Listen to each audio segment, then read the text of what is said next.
What's up guys, welcome to the Chess Giant. This is Solomon Ordell, and in today's video we cover one of the most hyper-dynamic and best openings in all of chess with the Pirc Defense. Now guys, this opening is no joke, and if you're trying to find an aggressive response against the move e4 and want to create an imbalance starting at move 1 and fight for the win, the Pirc Defense is a great option. Now here we start off with the move d6, not trying to control the center right away, but actually allowing white to take control, and we're doing this on purpose. We're giving white the center, but in return, we are going to get counter-attacking chances against the center with potential moves like e5 and c5 later on in this game.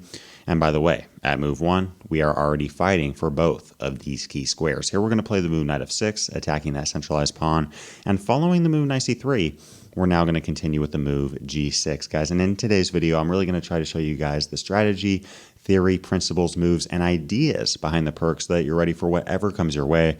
We're going to start off by covering what to do against the 150 attack with bishop e3, queen d2, white just trying to throw their pawns down like crazy, maybe even castle queenside, and checkmate our king. What do we do against this aggressive system? We're next going to be covering what to do against the Austrian attack with f4, which by the way is the most popular option at the master and grandmaster level. And finally, we're going to cover what to do if white just plays quiet chess with moves like knight f3 and bishop e2 with the classical variation. Let's first cover what to do against the 150 attack, in which case white plays bishop e3. Now, as I mentioned, white is often with this move trying to play queen d2, f3, g4, throw this pawn all the way down to h5, oftentimes castle queenside, and try to checkmate our king.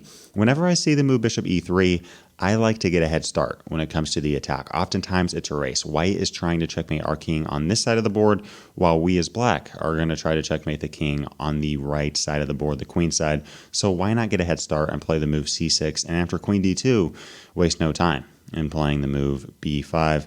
Here we actually have ideas of b4, attacking the knight, and then taking that pawn on e4. So oftentimes you're going to see the move f3, solidifying the positioning of this pawn and also supporting the move of g4.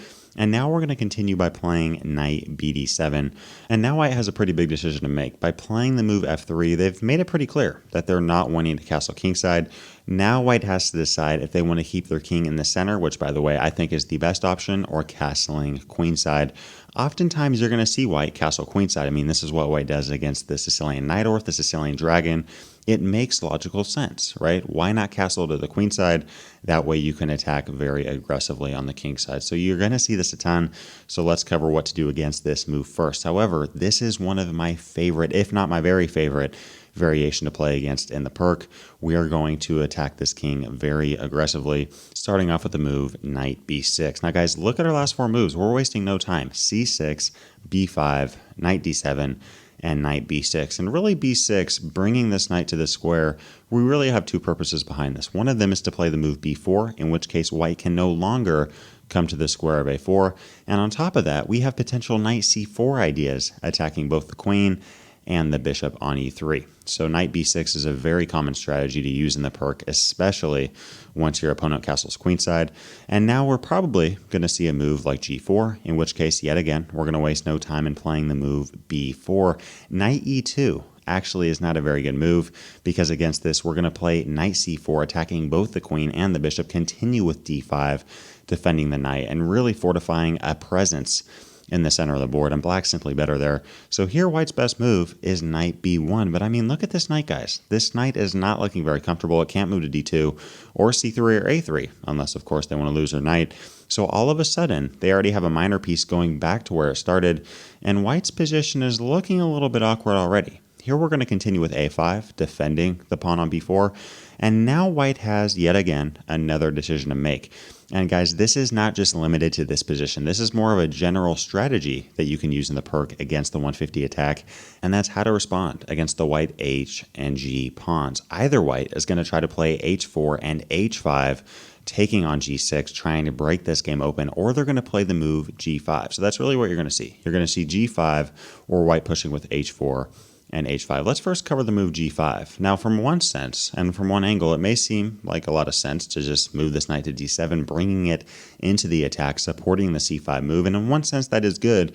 But if we play knight d7, White is going to be able to play h4, h5, and have all the flexibility in the world on the queen side, take on g6, break our position open, make us play an awkward move like taking with the f-pawn, and it's going to be very hard for black to hold on in that position. So I like the move knight h5. Now, yes, oftentimes people say, including myself, the knight on the rim is dim, but guys, this knight is surprisingly active, attacking the key squares of g3 and h4, and more than anything, it creates a defensive presence on the king side of the board. Now, without this knight here, again, white could just push this pawn to h5, but now, if white pushes to h4, I mean, they could pretend like they're gaining space, but that's about it. I mean, if you play h4, this pawn is not going to go anywhere else anytime soon. And if white tries to get rid of this knight by trading it off with a move like knight e2, looking to play knight g3, if you see that move knight e2, waste no time in playing knight c4. Obviously, the knight's there, so the bishop cannot capture it. We're going to attack both the queen and the bishop, bring this bishop to a6, and black is simply better there. Knight e2 here is just too slow. And if we see a move like f4, we're now going to break open the center of the board with d5. Remember that, guys. Against g5, play knight h5. And if white continues to push, simply play d5. And no matter what white plays here, they're going to have some serious things to deal with for the rest of this game. For example, if white plays the move bishop g2, here we're simply going to take that pawn, and then the very next move, play a move like queen c7. And as you guys can see, these light squares are extremely weak, and we're just playing chess. If you plug this into a computer program, it's going to give you about a minus 1.3 advantage for black. Now, what happens if white doesn't defend the pawn on e4, but instead plays a move like e5, expanding? Well, this doesn't really solve anything. Again, the light squares are extremely weak. In fact, right now, we can just play knight c4, attacking both the queen and the bishop. If bishop takes c4 is played, we're simply going to take that bishop back, and we're going to have a huge pawn presence on the queen side of the board. And on top of that, the d5 square is going to open up for our queen. And here, if a move like queen f2, I mean, there's really no rush, right? Play a4, continue to advance on the queen side. We have knight g7 and knight f5 ideas in the air, attacking this bishop on e3, which, by the way, was supposed to be one of white's most dangerous pieces. But right now, this bishop can barely even move. Knight g7, knight f5. We have all the time in the world on the queen side, and this is a dream position for almost any chess player. So y'all, that covers the move g5, kicking our knight, in which case we're going to play the move knight h5, and I actually really like black's game there, just bringing this knight to the edge of the board, really becoming a defensive presence, and I just don't think that white has much in that position. What about the move h4? Now, against h4, we don't want to allow white to play h5 and then take on g6, so we're going to play h5 ourselves, locking this game up, attacking the pawn on g4 with a pawn, knight, and bishop. Notice here, if white takes on h5, we can simply take back with the knight, and now we're going to have a better position than what I just showed you, because the knight is also supported by our rook on h8.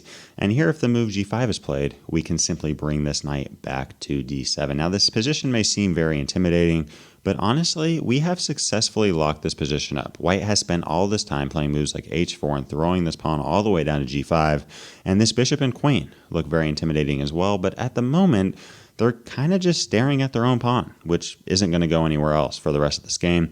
Even if white plays the move f4, trying to advance, again, this may seem very intimidating, but black is simply better. We're going to play the move bishop g7, and if a move like f5 is ever played, do not take this pawn, allowing white to create an imbalance on the king side, but just castle king side. The worst white's going to do is just take your pawn, in which case you're simply going to take back.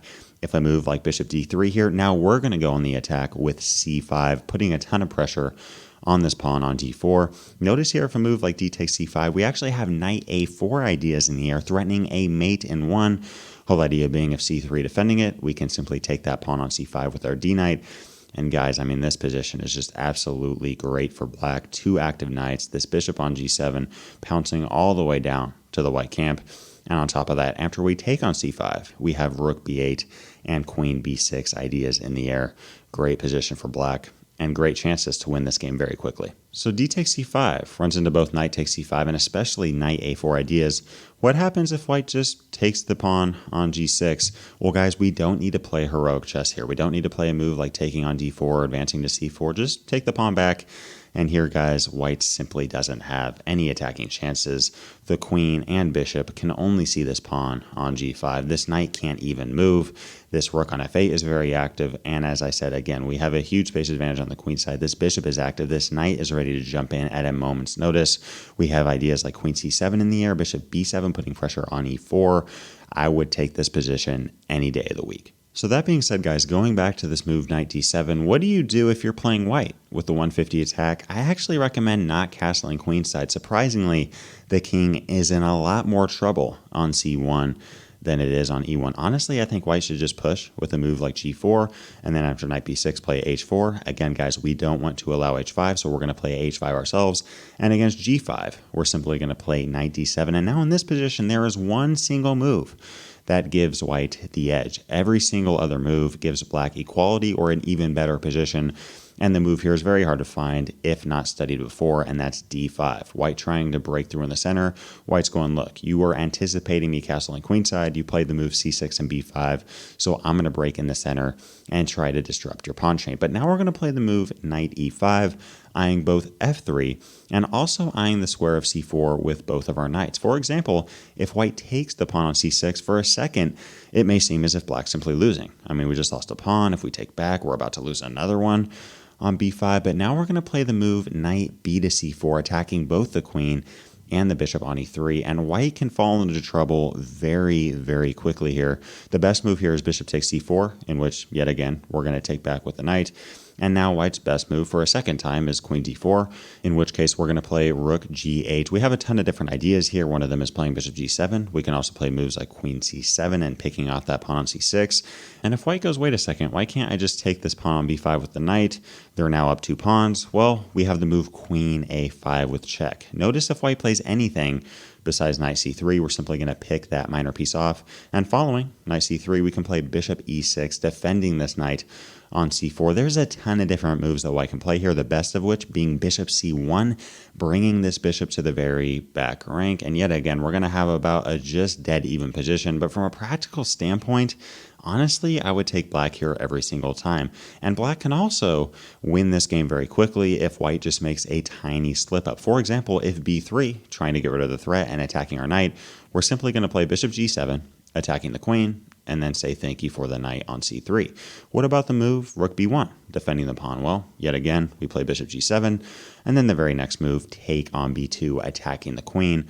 Whole idea being, if rook takes b2, we can play queen takes c3 with check, win the rook on b2, and black is crushing this position. So y'all, going back to our original position of g6 with the Pirc defense, that covers what to do against the 150 attack with bishop e3. Simply play c6, b5, bring your knight to the square of b6, have knight d7 ideas in the air, start to push on the queen side of the board, and always be cautious of these h4, h5 ideas. Prepare to meet h4 with h5, and prepare to meet g5 with knight h5. Now, what about the move f4 from white with the Austrian attack? Again, the most popular option at the master and grandmaster level. White's going, look, you're going to play moves like d6 and g6. I'm simply going to take full control of the center. And after the move bishop g7, it's in white's best interest to just play moves like knight f3 and bishop d3, which we're going to cover. But what happens if white plays the move e5? I mean, why can't white just play moves like e5 supported by d4 and f4 and simply steamroll black in this position? Well, this is exactly what we want. We're going to play knight fd7, and the very next move, continue with c5. And as you guys can see, white's pawns are a little bit overextended. We have a ton of pressure on them right now. There's a few different things that white can do. The best move here for white is e takes d6, and it's not even close. We don't really need to be too worried about d takes e5 because we're going to take towards the center by taking this pawn. And after f takes e5, we have a ton of different moves here that we can play. I personally kind of like knight c6. Here, both knights attacking the pawn on e5 as well as the bishop on g7. We're also attacking the pawn on c5. We have castling kingside and queen a5 ideas, pinning this knight and yet again attacking the pawn on c5. White is up a pawn, but both of these pawns are very weak. We have an edge in development, and black has a very flexible and hyperdynamic game. So we don't need to be too worried about d takes c5 as we're going to take towards the center, continue with a move like knight c6, and we're just playing chess. What about if white doesn't do anything with both of these pawns, but simply defends it with a move like bishop e3? Well, here we can simply castle kingside, and now if white just continues to play moves like queen d2, trying to hold on to the space advantage, we're going to disrupt their pawn chain by taking on d4, and now after bishop takes d4, yet again, take on e5. Whole idea being after f takes e5, we can play knight c6, attacking both the bishop and yet again attacking this very weak pawn on e5 with 3 of our pieces. On top of that, we have potential queen c7 and queen a5 ideas, and I just don't really see how this pawn is going to last very long at all in this game. So against a move like bishop e3, white just trying to hold down their pawn chain, you can just castle kingside, and then after that take on d4, take on e5, and white's position is simply too far overextended. Now what happens if white plays the most popular option of taking on d6? Well, now we're going to play the very surprising move, castling kingside. What on earth is going on? We're actually giving white two opportunities to simply take a second pawn, one of them taking on c5 and the other taking on e7, both of which leave black with a much better game. Let's first cover what to do against the move d takes c5. Why is this not a very good option for white? Well, now we're going to play the move rook e8, eyeing directly the king on e1. Honestly, I think it's in white's best interest just to play moves like bishop e2 and get the king the heck out of there by castling kingside, which does give us time to take on c5 and capture on d6. But what happens if white goes, look, I'm up pawns and I like being up even more pawns. I'm going to take on e7. Well, now we have queen takes e7 with check, and this is a very difficult position to play with as white. In fact, I think that it's simply losing. Following bishop e2, we can play knight c6, and notice here, if white ever castles kingside, we can simply win that knight on c3, and then say thank you for the bishop on e2. So the big question now is, what can white do besides castling kingside? They don't want to simply just lose a piece and have a lost game. Well, if you plug this into a computer program, it's going to tell you that white's best options are moves like king f1, bishop d2, and queen d2. Basically, white is just trying to hold on for dear life. We're going to pick off this pawn on c5, continue to put the pressure on white, and black simply winning this. So y'all, against the move d takes c5, simply play rook e8, eyeing that king. If white after that plays moves like bishop e2 and castling kingside, that's cool. We'll take on c5, we'll take on d6, and we'll have even material and an edge in development. And if white takes on e7, we're simply going to take back with our queen, and white's in big trouble as they really can't castle for the rest of the game. What happens if white takes on e7? Well, against this, we're now going to take back with the queen with check. And here again, if a move like bishop e2, we can simply play c takes d4, taking in the center of the board. And notice here, if white plays a move like knight b5, trying to attack this pawn, we simply play the natural developmental move of knight c6, defending the pawn again, and black is simply okay there. And here, if white takes the pawn on d4, we have the killer move knight b6. I actually recommend that you guys memorize this variation. Knight b6 against knight takes d4 is an absolute killer move. It's not even that this knight is immediately trying to do anything. It's more that this knight on d4 has become a huge weakness. Right now we have two threats. One of them is playing rook d8, simply pinning this knight to the queen on d1. And notice how this knight can't really be defended. This bishop can't come to e3 because we simply pick it off. And if knight d5 is played, we play a6, attacking that knight as well. And if castling kingside here, we're simply able to play queen c5, pinning the knight to the king as well. So there's a ton of different ideas in the air here. White will probably try to play a move like knight b3, just getting their knight the heck out. But now we play rook d8. Attacking the queen, and following bishop d2, let's just be honest, guys, no white player playing the Austrian attack is trying to get a position like this. We're going to play knight c4 now, attacking the bishop and attacking the pawn on b2. And now if we move like castling kingside, which is the best option, we're simply going to take that bishop off the board, continue with queen e3 check, pick this knight right off the board, and black yet again is crushing this game. So guys, long story short, following the moves e takes d6 and castling kingside, it's just not a good idea for white to take on c5 or take on d6. They gotta get their pieces developed. Already in this game, white only has two minor pieces out, and we have two minor pieces on top of being castled. I think white's best option here is just playing a move like bishop e3, but against this, we're simply gonna even out the material, and against a move like queen d2, notice how bad this bishop is looking. Defending d4, its scope is limited to f4 as well. Just not a very comfortable piece. We're now going to continue with the move like knight c6. Notice here, if a move like d takes c5, we can simply capture back. And now if a move like castling queenside, we can play queen a5. Again, a ton of pressure going on in this position. And white's position is very cramped and very awkward, with black having a ton of initiative. So y'all, going back to this original position against the Austrian attack, in which case we played bishop g7, we just covered what to do against e5 and all the implications behind that, in which case we're simply going to play knight d7, c5, and put a ton of pressure towards the center of the board. White can try to pick off our pawns. If they pick off our pawns, or if they don't pick off our pawns, they're still very too far extended, and we are going to aggressively attack this king on e1. It's in white's best interest just to keep these pawns here and play the move knight f3. And against this, we're simply going to castle kingside. Again, if e5, we have knight d7 and c5 with the same exact idea, it just transposes. And now if a move like bishop d3, we're actually going to play the move knight c6. Now this move may seem a little bit awkward. What on earth are we doing? Why can't white just play the move d5? Well, this, yet again, is exactly what we want. We are trying to overextend white's pawn structure, and now we're going to play the move knight b4. Here, actually just threatening to go up the bishop pair by taking on d3. If white decides to save their bishop at move 8 and play the move like bishop e2, I don't really care where this bishop goes. I mean, e2, c4, wherever. We're going to play c6. And guys, this position may seem a little bit awkward for black with this knight on b4, but look at it from the white perspective. This is very hard to play. You have a pawn all the way down on d5, you have two knights and a pawn on c6 attacking that centralized pawn on d5. And here in this position, I mean, if white plays a move like a3, we can simply bring that knight back to a6, and following bishop e3, we can capture on d5. And now after e takes d5, we have a ton of different moves we can play. We could play moves like e6, attacking the pawn on d5. We can play a move like rook e8, or even knight c7, attacking that centralized pawn. It really just depends on your style of play. Knight g4 ideas are always in the air as well, attacking that bishop on e3. And black just has a solid game here with a very slight edge. And if white doesn't play the move a3 and instead just castles kingside and goes, look, I mean, you can take my pawn on d5. I'm simply going to have a huge space advantage with two defenders on this centralized pawn. Well, now black can play the move queen b6 with check, followed by queen c5. We don't have one or two, but three attacking pieces on d5, and this pawn is simply not going to be able to hang on much longer. So by playing the move knight c6, we're actually trying to bait white into playing the move d5, in which case we can play knight b4, trying to go up the bishop pair, and if a move like bishop e2, play c6, trying to really attack that overextended center. If a move like castling kingside, just start trading off, play a move like queen b6 and queen c5, and if a3 against knight b4, just bring that knight back to a6, and we have a very flexible game.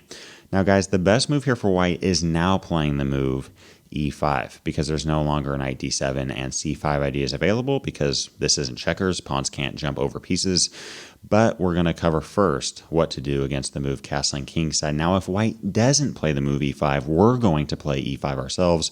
And guys, we're only going to go over a couple moves here, but really it all has the same ideas. One of them is just the obvious question. I mean, why can't white just play d5, removing our knight from defending the pawn on e4? For example, if we play a move like knight d4, first of all, notice if knight takes d4 is played, we simply take back with the pawn, and knight e2 trying to pick off this pawn doesn't really work, because we play rook e8, attacking the pawn on e4.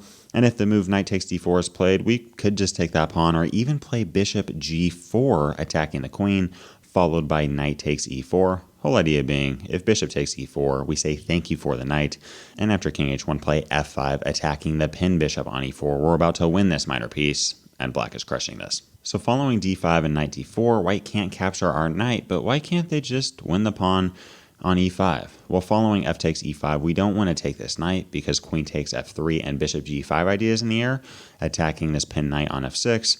Instead, we're just going to take the pawn back on e5. Whole idea being, if knight takes e5, we now have the key idea, knight takes e4. They got a pawn, and we got a pawn, and true, white can win our knight, but we're going to win this knight on e5 right back. And here, technically, white might have the slight edge, but honestly, from a practical standpoint, I mean, black has nothing to worry about. We're attacking the pawn on d5. We have two centralized pieces. And notice here, if a move like bishop h6 is played, attacking our rook, we don't have to play the move rook e8.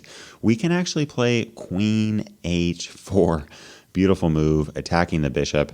And really, the whole idea is that after bishop takes f8, we simply have bishop takes h2 a check, and following king h1, we have bishop g3 getting rid of the escape square, and the very next move, we finish this game off. So guys, going back to this e5 move from black, white can't ever really try to play a move like d5 because we're simply going to play knight d4, and if white tries to win this pawn on e5, the knight is going to be a sitting duck. We're going to take on e4, take the knight on e5, and black has a solid game. Now, why can't white just win the pawn right away? I mean, right now, white has 1, 2, 3 attacking pieces, and we only have 2 defenders. What happens if white takes with either pawn? Let's just say f takes e5, and we now take back with the d pawn, and white, yet again, takes back with d takes e5. And here, guys, we're not going to play a move like knight g4 or knight d7 trying to just hang on and somehow get this pawn back. We're just going to play the move knight takes e5. Just take the pawn back right away. And for about half a second, white can go up a piece, but we now have queen d4 with check, attacking the king, and the very next move, taking the knight on e5. We're just playing chess, and black is more than okay here. I mean, if a move like bishop f4, we have queen c5 ideas available. We can bring our bishop to e6, get our rooks involved, and black has a solid game. So to summarize yet again, following d5, we have knight b4, and if a move like castling kingside, we're going to play e5 ourselves. And it seems like a big mistake, but it turns out with the positioning of this king on g1, black has a nice game. On top of that, I do want to mention if a move like bishop e3, just trying to defend these pawns before castling kingside, we have knight g4 ideas in the air attacking the bishop, as well as knight b4 ideas attacking the bishop on d3. With these pawns so far extended, there's just no protection for these bishops, and moves like knight g4 and knight b4 are apt to happen. Now, what happens if white plays the best move here, which is e5? Now, yet again, we don't have that idea of knight d7 and c5 because this is not checkers. This is a superior game. Let's just be honest for a second. However, here, we're going to play the move d takes e5. Now, if the move d takes e5 is played from white, we're simply going to centralize that knight, and we're more than okay. But if f takes e5 is played, we're actually not going to centralize this knight, but play knight h5. Whole idea being that this pawn is not on f4, but it's on d4, and it's actually a pretty big weakness right now. We have two pieces attacking it, the queen and the knight, and if a move like bishop e3 defending it, we're going to continue to apply the pressure with bishop g4 pinning this knight to the queen. And if a move like bishop e2, just trying to hold on and defending that pawn on d4, we can now play f6, starting to undermine the center. Whole idea being if a move like e takes pawn and e takes pawn, and castling kingside, we can now expand on the king side with a move like f5. And now after queen d2, we actually need to be careful here. This pawn is a weakness in one sense, but we can't actually take it at this instance. For example, if we take on f3, and then after bishop takes f3, just take that pawn thinking we're a pawn ahead. It is true, we have two defending pieces, and white has two attacking pieces, but now white plays in the move bishop d5 with check. Whole idea being that, well, now we lost one of our defenders, and the very next move, white's going to win our knight. So in a position like this, instead of immediately taking on f3 and then taking on d4, we're simply going to play a move like queen d6. We have f4 ideas in the air, king h8, getting our king out of this long diagonal, as well as ideas of rook d8, just continuing to mount the pressure against that centralized pawn. Black has a very comfortable game, and this position is very hard to navigate with the white pieces. So guys, that covers what to do against f4 with the Austrian attack. We're simply going to play bishop g7, prepared to meet a move like e5 with knight d7 and c5, a very fun variation for black. And if white against the move bishop g7 just continues with natural moves like knight f3 and bishop d3, we're simply going to castle kingside, play moves like knight c6, eyeing that e5 move. If a move like d5 against bishop d3, play knight b4. Obviously, I have way too many arrows right now, and we're way too far in the trenches, but you get the point. Black has a very playable game. Now, what happens if white just plays quiet here? What if they're going, look, I've played against the Pirc before. I've tried to steamroll black with moves like f4. I've tried to play moves like bishop e3 and queen d2 with the 150 attack. I'm just trying to have peace. Let me play the move knight f3 and play quiet chess. Well, against this move knight f3, this is one of the more quiet variations. We're simply going to play bishop g7, castle kingside, and this may be quiet, but it's also just very easy to play. I mean, following castling kingside, we can play c6, eyeing potential b5 ideas, looking to play b4. Now, what happens if white plays the move a4, expanding on the queen side and stopping us from playing the move b5? There's a couple different options here. One of them is to play the move a5. This is the second most popular option at the master and grandmaster level, stopping this pawn from ever going to a5. And then there's other players who don't really care if this pawn gets pushed to a5. This does gain white some space. But while white's spending all this time pushing their pawns, we're just going to continue to develop our pieces. If a move like h3 here, there's a couple different ideas. We can actually just play e5 immediately, expanding in the center, and potentially even put our queen on e7. Some players like that, and other players like playing queen c7. This is a very flexible position. Neither side is really interfering with the other right now. Obviously, our pieces are on this side of the board, and white's pieces are on this side of the board. So right now, we do have a ton of flexibility in how we want to move our pieces around. After the move bishop e3, yet again, we could break through with that key e5 idea, or even just spend more time, play b6, and after queen d2, play bishop b7. If a move like bishop h6 is played, we're not going to take that bishop. We're just going to continue with the move like a6. Notice here how we have almost kind of a hedgehog type position. All these black pawns on the queen side are really trying to lock down this fifth rank. And now if a move like bishop takes g7 would just take back with the king, and eventually break through with the move e5. If d takes e5 is ever played, simply take back with the pawn. And now if a move like rook d1, simply continue with b5 expanding on the queen side of the board. We're just playing chess, and this position is just about dead even. Thanks for watching today's video. If you'd like to see our top 10 chess openings for black against the move d4, click the video to the left. If you'd like to see our video on the King's Indian attack from the white side, click that video to the right. Leave a comment down below to let me know what other videos you'd like to see covered on this channel. And as always, I appreciate you guys. Thanks for watching. Peace.